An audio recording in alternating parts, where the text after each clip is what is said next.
Capítulo 10. Lugares improváveis.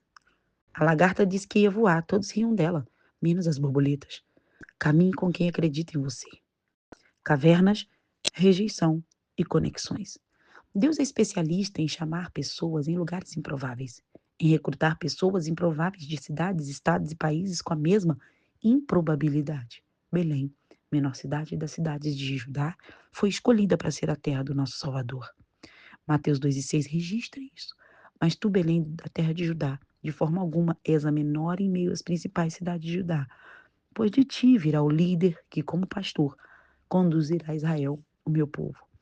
Pessoas improváveis de lugares simples e de terras distantes ainda estão sob a ótica do céu, mas também são pessoas de lugares como Belém que sofrem perseguição e são olhadas de forma diferente. Cidades inteiras serão sacudidas pela presença de Deus através de mulheres que se posicionem para essa hora no tempo, lugar e coração certo. Posso adiantar uma coisa: apesar de verdadeiros amigos serem escassos, essas mulheres não estão sozinhas. Deus irá conectá-las com outras mulheres improváveis. Sabe por quê? Porque improváveis acreditam em improváveis. É muito importante caminharmos com pessoas que venceram processos dolorosos de crescimento. Pessoas que não olharam para nós com julgamento, não olharão para a gente com orgulho e superioridade, pois reconhecem que foram moídas para estarem onde estão. Sabem que já foram barro, informe que nas suas mãos do oleiro experimentaram o amor de um pai que não desistiu delas e as construiu novamente. O olhar de pessoas que conhecem o amor e a graça do Pai é marcado por misericórdia, uma vez que elas acreditam que as lagartas de hoje serão as borboletas de amanhã. Improváveis acreditam em improváveis. Conseguem ver nas pessoas que hoje ainda engatinham com medos, limitações e erro, o que elas podem ser tão profundamente se submeterem aos processos de Deus para que sejam quem Ele as chamou para ser. Improváveis viabilizam esse processo às outras improváveis, mostrando suas próprias cicatrizes, assim como Jesus fez.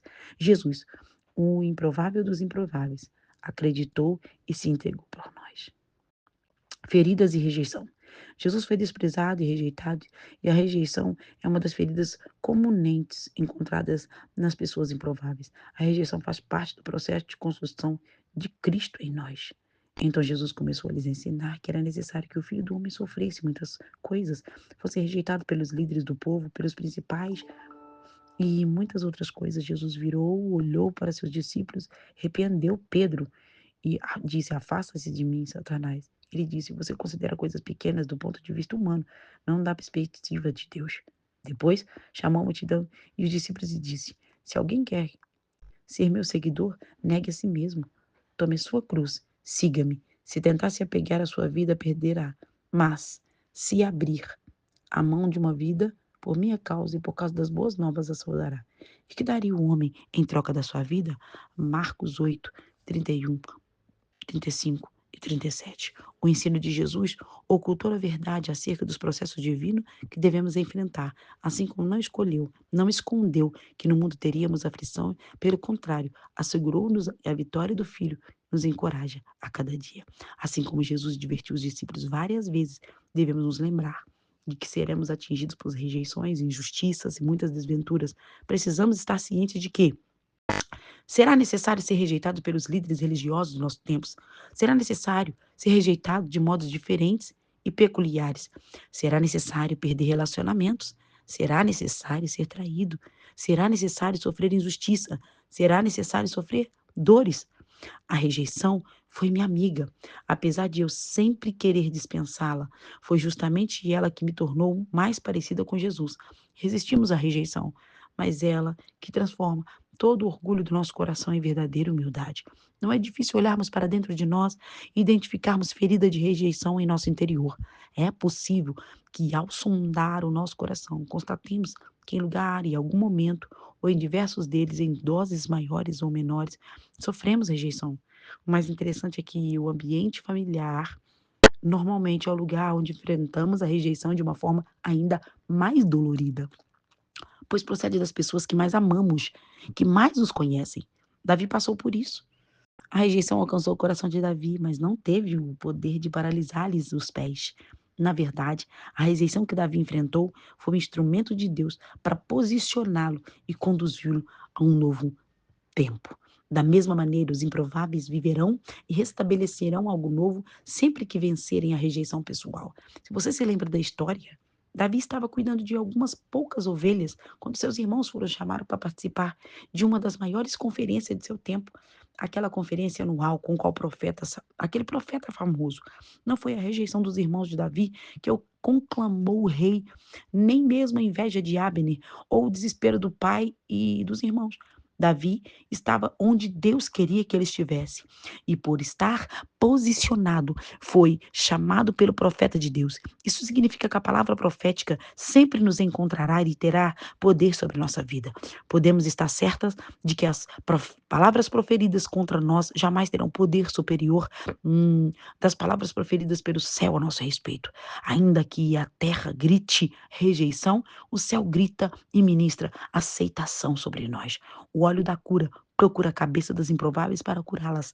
Elas talvez sejam escolhidas, mas serão encontradas. Não podemos permitir que as histórias de rejeição pelas quais passamos paralise o que Deus quer estabelecer dentro de nós. Na hora certa, o profeta Samuel da nossa história aparecerá. Deus levantará homens e mulheres que não olharão para nós pelas perspectivas terrenas, mas sim com os olhos do céu. Cavernas e conexões improváveis. Caverna como a de Adulão costumam nivelar olhares e padrões. Os amigos improváveis da caverna de Adulão revelaram essa realidade. Quem enfrentou as próprias tempestades venceu dores e deu um novo significado. Cavernas e conexões improváveis. Cavernas como a de Adulão costumam nivelar olhares e padrões. Os amigos improváveis de Davi na caverna de Adulão revelam essa realidade. Davi fugiu da cidade de Gate e foi para a caverna de Adulão. Quando seus irmãos e a família de seu pai souberam disso, foram até lá para encontrá-lo. Também ajuntaram-se a ele todos que estavam em dificuldades, os endividados e os descontentes.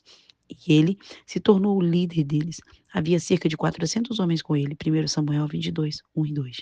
Quem enfrentou as próprias tempestades venceu dores e deu um novo significado à sua história. Não tem tempo ou coração para julgar ninguém, pois compreende que todos nós precisamos ser olhados com bondade e misericórdia quando caímos ou falhamos.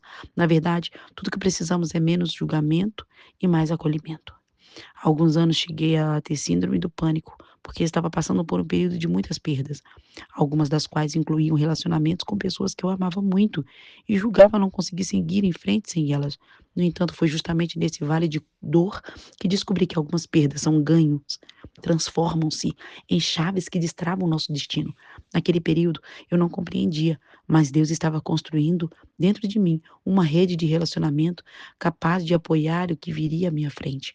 Aquelas pessoas simplesmente não faziam parte desse novo propósito de Deus para a minha vida. E eu tão pouco fazia parte do propósito de Deus para elas. Deixar ou ser deixada foi a melhor coisa para ambos os lados. Foi como Abraão e Ló tiveram que romper para poder recomeçar. Quando eu entendi a dinâmica do céu a esse respeito, meu coração entrou em paz. Eu fui tomada de gratidão.